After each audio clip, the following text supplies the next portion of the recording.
So hello दोस्तों, hope आप सब बेहतर होंगे और आपकी तैयारी भी बेहतरीन चल रही होगी। तो सबसे ज़्यादा जो भी प्रॉब्लम देखने को मिल रही है वो है आपकी जीएस में। ठीक है, तो हम यहाँ पे कुछ इंपॉर्टेंट एक्सपेक्टेड जो टॉपिक्स जहाँ से क्वेश्चंस बन रहे हैं उनकी बात करेंगे। तो उन्हीं में से एक टॉपिक है आपका हिस्टोरिकल कीवर्ड्स। ठीक है, तो यहाँ से आपके क्वेश्चंस देखने को मिल रहे हैं और आगे भी चांसेस है देखने को मिलेंगे। और ये हमने टॉपिक जो है आपका एक्सपेक्टेड टॉपिक जो कि जीके वाली वीडियो उसमें भी मेंशन किया था, तो यहाँ से क्वेश्चंस उसके बाद भी देखने को मिले हैं। तो इसीलिए ये वीडियो जो आपके लिए इंपॉर्टेंट हो जाती है, सीधा सीधा यहाँ से क्वेश्चंस आपको देखने को मिलेगा। अगर आपका कोई भी कीवर्ड्स रिलेटेड आता है तो हमने जो भी इंपॉर्टेंट हिस्ट्री में, एंशिएंट हिस्ट्री में कीवर्ड्स बनते हैं उनको यहाँ पर एक साथ कंबाइन कर दिया है।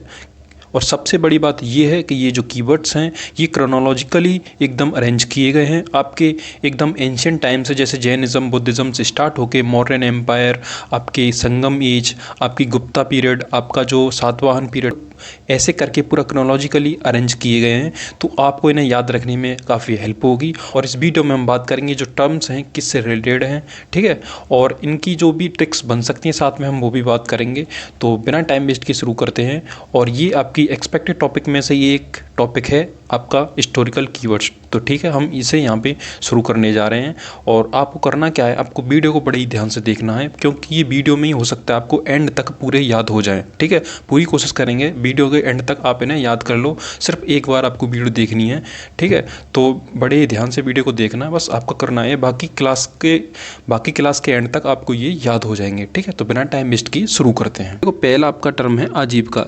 ये कौन थे? ये एक हेटेरोडॉक्स सेक्ट था। ठीक है, हेटेरोडॉक्स सेक्ट था जो कि जैनिज्म के टाइम पे था। ठीक है ना, जैनिज्म के टाइम पे था। और ये जो रिलीजियस बिलीफ्स को अपोज करते हैं, यानी ये एक तरीके का नास्तिक होते हैं। ठीक है, तो ये आप ऐसे याद रख सकते हैं, जो जीविका के खिलाफ हैं, एक तरीके से नास्तिक। ठीक है, इस तरीके से आप दिमाग में रख सकते हैं इसे। अगला आता है बोधिसत्ता। बोधिसत्ता यानी एक ऐसा व्यक्ति जो कि सोसाइटी का वेलफेयर करके जो निर्वाणा अचीव करता है। ठीक है ना, अचीव निर्वाणा थ्रू, ये जो क्या करते हैं, निर्वाणा अचीव करते हैं through welfare of the society, through welfare of the society. ठीक है, ये सोसाइटी का वेलफेयर करके अपनी जो निर्वाणा है वो अचीव करते हैं। ठीक है, आप ऐसे याद रख सकते हैं, जो बुद्ध से रिलेटेड है। ठीक है ना, उन्होंने भी तो निर्वाणा अचीव किया था उसी सत्ता यानी उसी रास्ते पे चल के। तो आप इस तरीके से अपने दिमाग में रख सकते हैं। ठीक है, और अगला आता है चैत्य, यानी एक ऐसा प्लेस जहाँ पे बुद्धिस्ट जो होते हैं वो अपनी जो वर्शिप करते हैं। ठीक है ना, अब बुद्धिस्ट प्लेस, ठीक है, Buddhist place of worship,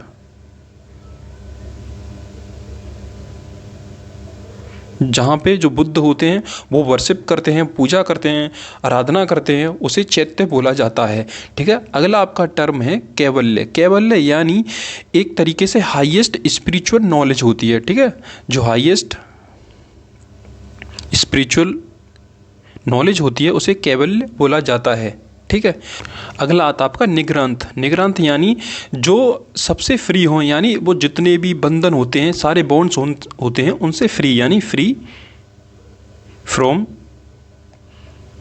all bonds.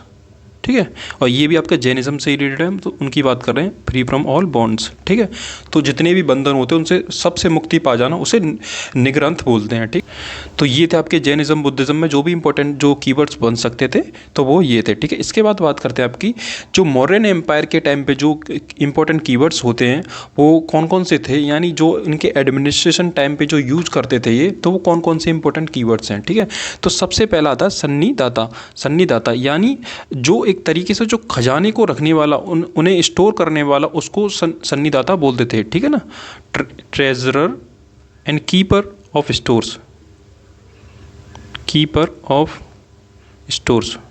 ठीक है, सन्निदाता, आप इसे इस तरीके से याद रख सकते हैं। ठीक है, अगला है आपका समहारता। ठीक है, समहारता यानी जो एक तरीके से जो रेवेन्यू को कलेक्ट करते थे उन्हें समहारता बोला जाता है। ठीक है, रेवेन्यू कलेक्टर, रेवेन्यू कलेक्टर। जो रेवेन्यू का असेसमेंट करते थे उन्हें समहारता बोला जाता है। नेक्स्ट है आपका अमात्य। ये कौन होते थे? ये एक तरीके से एडमिनिस्ट्रेटिव पर्सनल या सिविल सर्वेंट होते थे, जिनकी जिम्मेदारी होती थी आपकी जो वैकेंसीज होती हैं उनको फिल करना, यानी जो हर सेक्शन ऑफ सोसाइटी है उससे कनेक्ट थे। तो इन्हें सारी वैकेंसीज या जो भी फिल करना होता था, जो भी अपॉइंटमेंट होती थी वो इन्हीं के अंडर होती थी। तो ये अमात्य जो थे इनका यही काम था। ठीक है, ये कौन थे? आपके administrative personal who filled the highest appointment। ठीक है। नेक्स्ट है आपका राजगा। ये कौन थे? ये अशोका के द्वारा जो कुछ ऑफिसर्स थे, इनका वर्क सिर्फ ये था कि ये तो अवार्ड कर सकते थे किसी को या किसी को पनिश कर सकते थे। ठीक है, ये भी एक ऑफिसर्स थे जो कि अशोका के द्वारा अपॉइंट किए गए थे आपके मौर्यन एम्पायर में, और इनका काम था टू अवार्ड और पनिश। ठीक है, पनिश द पीपल, इनका यही काम था। ठीक है। और नेक्स्ट है आपका शीताध्यक्ष। यानी ये कौन होते थे? ये थे आपके सुप्रीडेंट ऑफ एग्रीकल्चर। ठीक है, सुप्रीडेंट ऑफ एग्रीकल्चर। ठीक है, आप इसे ऐसे याद रख सकते हैं, देखो जैसे इस शब्द को तोड़ो, सीता एंड अध्यक्ष, एक तरीके से ऐसे तोड़ सकते हैं। यानी आप देखो कैसे याद रखेंगे, जो एग्रीकल्चर होता है वहाँ पे लोग सीधे होते हैं, तो आप यहाँ से याद रख सकते हैं सीधा, एक तरीके से। ठीक है, सीधा। ठीक है, अध्यक्ष यानी सुप्रीडेंट, तो आप इस तरीके से याद रख सकते हैं। तो सीधा जो व्यक्ति है वो ज़्यादातर कहाँ मिलेगा आपको? एग्रीकल्चर में मिलेगा, खेतीबाड़ी में मिलेगा। ठीक है, तो इस तरीके से आप से याद रख सकते हैं सीता अध्यक्ष को। ठीक है, आपको कहीं ना कहीं कनेक्ट हो जाएगा और याद रह जाएगा। ठीक है, इसके बाद आता है आपका अकाराध्यक्ष। ठीक है ना, अब ये भी अध्यक्ष से आपका सुप्रीडेंट याद रखना है। ठीक है, आगे भी जो भी शब्द आते हैं। ठीक है, नेक्स्ट आपका अकाराध्यक्ष। ठीक है, और अकाराध्यक्ष यानी इनका जो काम था वो सुप्रीडेंट ऑफ माइनिंग का काम था। ठीक है, ये क्या करते थे? जो माइनिंग से रिलेटेड है। ठीक है, माइनिंग। अब इसे याद रख सकते हैं अकारा, एक तरीके से जो माइनिंग होती है, कोल होता है वो कैसा होता है? काला ही तो होता है। इस तरीके से ऐसे आप इसे याद रख सकते हैं। ठीक है, ये माइनिंग से रिलेटेड है। ठीक है, नेक्स्ट है आपका नवाध्यक्ष। नवाध्यक्ष, सब में अध्यक्ष आ रहा तो ये तो सुप्रीडेंट तो होंगे ही सब। ठीक है, आपको वो तो खुद ही याद रखना है। ठीक है, ये सुप्रीडेंट तो है ही। और जो नवादा, देखो इससे कैसे तुम शब्द जो तोड़ पा रहे हो, नवादा। ठीक है, नव यानी नाव, एक तरीके से सब तोड़ पा रहे हो। तो ये किससे रिलेटेड है आपके? ये हैं आपके पोर्ट से रिलेटेड, यानी जो बंदरगाह थे उनसे रिलेटेड। आप कहाँ पे कनेक्ट करती हैं, कहाँ पे चलती हैं वो? आपकी पोर्ट्स पे। तो इनका जो मेन काम था नवाध्यक्ष का वो यही था, सुप्रीडेंट ऑफ पोर्ट्स, यानी जो सुप्रीडेंट ऑफ पोर्ट्स थे ये। ठीक है, नेक्स्ट है आपका प्रदेश का। प्रदेश का एक तरीके से कौन होते थे? ये प्रिंसिपल ऑफिसर होते थे, जिनका मेन काम था जो जहाँ पे क्राइम हुआ वहाँ पे इन्वेस्टिगेशन करना। ठीक है, ये क्या करते थे? एक तरीके से कौन थे? ऑफिसर थे। ठीक है, प्रिंसिपल ऑफिसर जिनका काम था इन्वेस्टिगेट करना, इन्वेस्टिगेट द क्राइम्स, जहाँ पे क्राइम्स हुए थे रीजन में। ठीक है, तो आप इस तरीके से इसे याद रख सकेंगे। ठीक है, प्रदेश का याद रख सकते हैं जैसे रीजन, एक तरीके से जहाँ रीजन में जो प्रिंसिपल ऑफिसर होते थे उनका काम था इन्वेस्टिगेट करना, कहाँ पे कैसे क्राइम हुआ उसकी पूरी इन्वेस्टिगेशन करना, वो इनका काम था। नेक्स्ट है आपका गोपा। ठीक है, तो ये कौन थे? ये एक तरीके से अकाउंटेंट थे जो 5 से 10 विलेज के होते थे। ठीक है, 5 से 10 विलेज के बीच में अकाउंटेंट। ठीक है, ये अकाउंटेंट होते थे, और ये एक तरीके से इंटरमीडिएट लेवल के जो अधिकारी या ऑफिसर बोल सकते हैं इन्हें। ठीक है, डिस्ट्रिक्ट और विलेज के बीच में इनका ये काम था। ठीक है, क्योंकि इनके अंडर 5 से 10 विलेज आते थे, तो इनका ये काम था गोपाट। ये इंटरमीडिएट ऑफिसर थे आपके डिस्ट्रिक्ट और विलेज के बीच में। ठीक है, नेक्स्ट है आपका राजुका, जिसका मेन काम था आपका, ये किसके लिए रेस्पॉन्सिबल होते थे? ये रेस्पॉन्सिबल थे सर्वे और असेसिंग दी लैंड, यानी जो लैंड होती है उसका सर्वे करना, उसका असेसमेंट करना, सब कुछ इन्हीं का काम होता था। ठीक है, सर्वेइंग एंड असेसिंग लैंड। ठीक है, इनका यही काम था, राजुकास का ये काम था। ठीक है, और नेक्स्ट आते हैं आपके युक्तास। ये कौन थे? ये सबॉर्डिनेट रेवेन्यू ऑफिसर होते थे। ठीक है ना, ये सबॉर्डिनेट रेवेन्यू ऑफिसर होते थे। ठीक है, नेक्स्ट आता है आपका अश्व अध्यक्ष। ये कौन थे? ये अध्यक्ष से आप ये याद रख सकते हैं, ये एक अच्छी हाईएस्ट लेवल पे होंगे कहीं ना कहीं। तो ये कौन थे?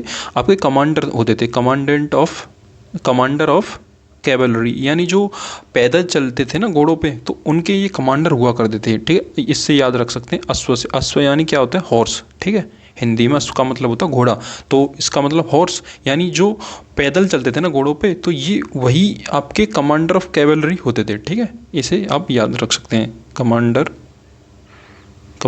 ऑफ कैवलरी, ठीक है, ऐसे याद रख सकते हैं। तो ये आपके मौर्यन एम्पायर के इंपॉर्टेंट जो टर्म्स बन सकते थे, वो हमने यहाँ पे उनकी बात की। तो इसके बाद बात करते हैं आपकी सातवाहन एम्पायर में जो कुछ इंपॉर्टेंट टर्म्स बनते हैं उनकी बात करते हैं, ठीक है। तो सबसे पहला था अहर। अहर ये क्या होती थी? ये डिस्ट्रिक्ट होती थी, ठीक है, आपकी डिस्ट्रिक्ट्स, तो इन्हें आप याद रख सकते हैं, ये डिस्ट्रिक्ट थी, ठीक है, अहर, ठीक है।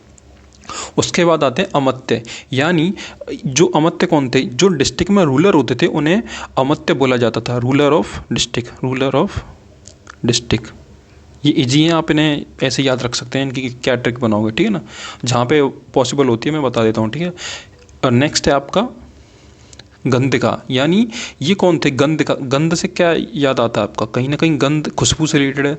तो ये जो ट्रेडर थे ना, जो परफ्यूम का जो ट्रेड करते थे, तो उन्हें बोला जाता है गंधिका, यानी ट्रेडर्स ऑफ परफ्यूम, ठीक है, ट्रेडर ऑफ परफ्यूम, ठीक है। तो आप इस तरीके से इसे याद रख सकते हैं गंध से, ठीक है।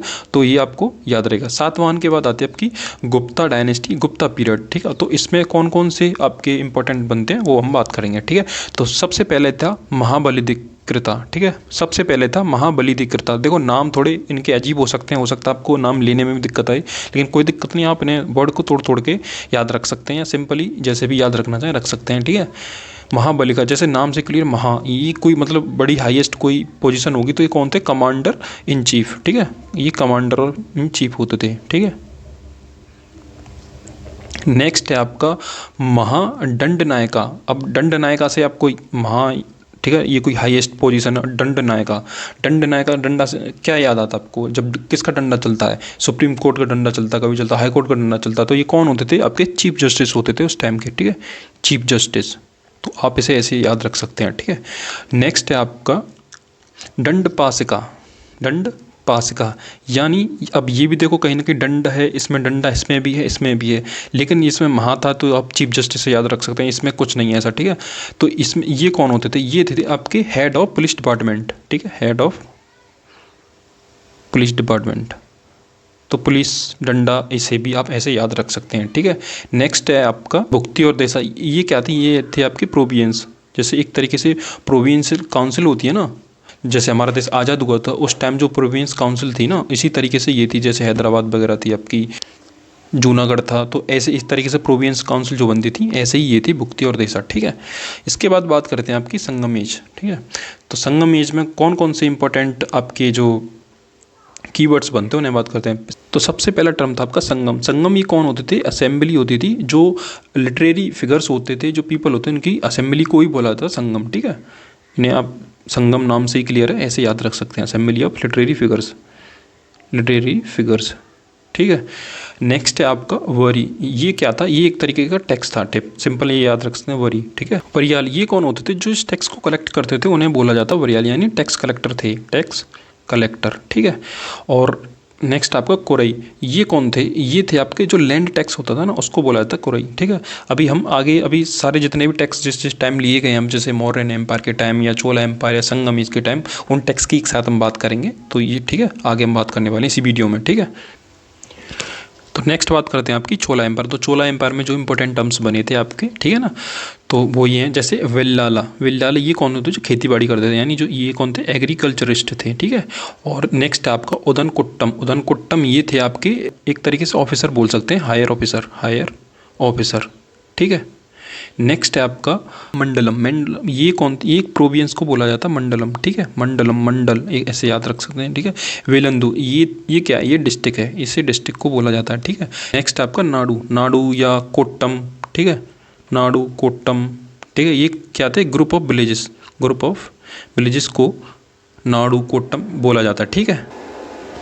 नेक्स्ट आपका और ये थी जो जनरल असेंबली होती थी ना, विलेज में लगती थी, जैसे आज पंचायत लगती है वैसे ही थी, ठीक है ना। ये क्या थी? असेंबली ऑफ विलेज, ठीक है। और ऐसे आप इसे याद रख सकते हैं, ठीक है। तो ये आपके इंपॉर्टेंट जो थे, जो एम्पायर से उनमें जो इंपॉर्टेंट टर्म्स बनती थी वो हमने वीडियो में बात कर ली है। देखो कुछ इंपॉर्टेंट टर्म्स जो आपकी दिल्ली सल्तनत और मुग़ल एम्पायर में भी बनती हैं, जैसे काजी, अर्ज ममालिक, वजीर, अमीर दाद, ठीक है ना, दिल्ली ममालिक, मजलिस आम। लेकिन ये बहुत थी और इन्हें हो सकता है या तो आप देखो पहले तो क्वेश्चन देखने को यहाँ से नहीं मिलेगा, क्योंकि अभी तक ना क्वेश्चन आया है ना ही आगे चांसेस हैं, बहुत कम चांसेस हैं मिडिवल इंडिया से क्वेश्चन नहीं बन रहे। तो आपके जो क्वेश्चन बनने के चांस होते हैं वो आपके एंशिएंट इंडिया से ही होते हैं, तो इसीलिए ये मैंने कराए हैं, ठीक है।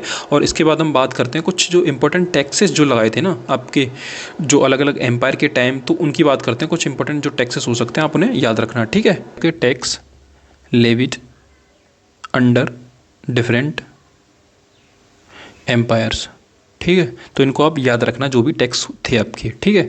जैसे कि पहला आपका टैक्स था, एक सेकेंड, ये था आपका भाग। जैसा कि नाम से क्लियर, भाग यानी ये एक तरीके से लैंड टैक्स था, आपके लैंड से रिलेटेड लैंड टैक्स, ठीक है। इसे आप याद रखना, ये 1/6 ऑफ प्रोड्यूस पे दिया जाता था, ठीक है ना। और ये भाग जो टैक्स था आपका गुप्ता पीरियड और पोस्ट गुप्ता पीरियड में भी दिया जाता था। और ये जो टैक्स अभी हम बात कर रहे हैं ये था आपके मौर्यन एम्पायर की, उसकी बात कर रहे हैं मौर्यन एम्पायर के टाइम पे, ठीक है। नेक्स्ट आपका शुल्क, ठीक है, शुल्क यानी ये ट्रेड टैक्स था आपका, ट्रेड टैक्स, ठीक है। और इसके बाद था आपका पाली टैक्स, पाली ये था आपका, पाली पानी ऐसे याद रख सकते हैं, इरीगेशन से रिलेटेड, ठीक है, इरीगेशन, ठीक है। तो ये थे आपके जो मौर्यन एम्पायर के टाइम पे टैक्सेस लगाए जाते थे, ठीक है। इसके बाद बात करते हैं आपके जो टैक्सेस थे संगम पीरियड पे जो लगाए जाते थे, जैसे इरई, इरई ये था आपका लैंड टैक्स, इरई, ठीक है। वरी ये था आपका एक्स्ट्रा जो टैक्स दिया जाता वो था, ठीक है। ये थे आपके संगम के टाइम पे, ठीक है।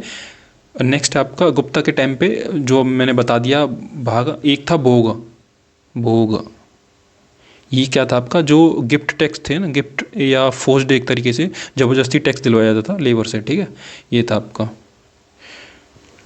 फोर्स्ड लेबर के द्वारा ज़बरदस्ती गिफ्ट या कुछ भी बोल सकते हैं, ठीक है, भोग, ठीक है। इसके बाद आता आपका हिरण्य, ये गुप्ता के टाइम पे आपका हिरण्य, हिरण्य, ठीक है। ये कैश में एक तरीके से टैक्स दिया जाता है, उसे हिरण्य बोलते थे। तो ये हो गया आपके गुप्ता के टाइम पे टैक्स, ठीक है। और आपके पोस्ट गुप्ता जो टाइम पे जैसे हर्षवर्धन थे उस टाइम पे भी कुछ एक दो टैक्स दिए जाते थे, जैसे कि आपका था हली वक्र, हली वक्र, हली यानी हल, तो ठीक है। ये आपका किस रिलेटेड था, हल से, ठीक है, प्लग टैक्स, ठीक है। और इसके बाद था आपका उपारिका, ये एक तरीके से ये भी आपका पोस्ट गुप्ता टाइम पे था, उपारिका, उपारिका ये क्या था, ये जो पाश्चर जो चराई बोलते हैं ना उस पर टैक्स था, ठीक है ना, tax on Pasteur, tax on Pasteur, ठीक है। उपारिका ये थे आपका पोस्ट गुप्ता के टाइम पे, ठीक है। और नेक्स्ट है आपका कदमई, ये क्या था, लैंड टैक्स था आपका, कदमई लैंड टैक्स, ये आपके जो पांड्यस थे ना मदुराई के उसके टाइम पे दिया जाता था, ठीक है। और कदमई आपका जो इम्पीरियल चोला थे ना उसके टाइम पे भी दिया जाता था, ठीक है। तो इसे भी आप याद रखना, ठीक है। और इसके बाद जो यही मेन थे आपके, और कुछ टैक्सेस बचते हैं जैसे कि वो आपकी दिल्ली सल्तनत या मुग़ल से रिलेटेड थे, जैसे आप याद रखना चाहें रख सकते हैं, जैसे खराज था आपका, खराज जो कि 1/3 प्रोड्यूस पे दिया जाता है, लैंड टैक्स था आपका, ठीक है, खराज। आप जक़ात याद रख सकते हैं, जक़ात जो कि चैरिटी टैक्स था आपका, ठीक है, चैरिटी टैक्स। और आपका जब्त था आपका, ठीक है, ये भी लैंड टैक्स था ये, लेकिन जब्त था आपका, ये था आपका मुग़ल टाइम पे दिया जाता, और आप मुग़ल टाइम पे ये दिया जाता। और इसके बाद और जैसे मुग़ल टाइम पे और भी आपके टैक्स थे, जैसे जजिया था, ठीक है ना, जैसे चौथ था आपका, ये मराठा टाइम पे दिया जाता था, ठीक है। चौथ है, सरदेशमुखी है आपका, जो आपका एडिशनल टैक्स था 10% वो दिया जाता था, ठीक है, सरदेशमुखी, सरदेशमुखी एडिशनल 10% टैक्स, ठीक है। ये भी मराठा एम्पायर के टाइम था आपका। कारा था, तो ये लैंड टैक्स था आपका मराठा एम्पायर के टाइम। तो ये आपके इंपॉर्टेंट जो टैक्सेस होते थे वो मैंने बता दिया, आप इन्हें याद रखना।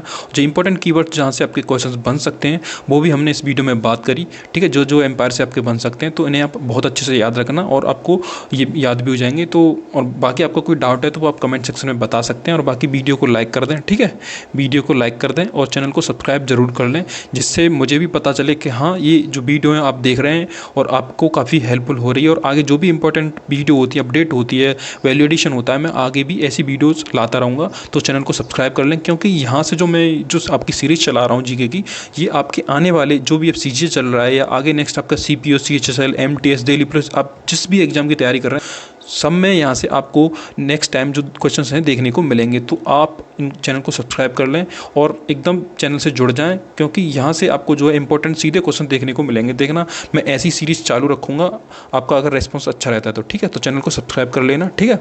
और यहाँ से आपको क्वेश्चंस पक्का देखने को मिलेंगे, आप कॉन्फिडेंस के साथ करके जाइए, ठीक है। तो मिलते हैं नेक्स्ट वीडियो में, धन्यवाद।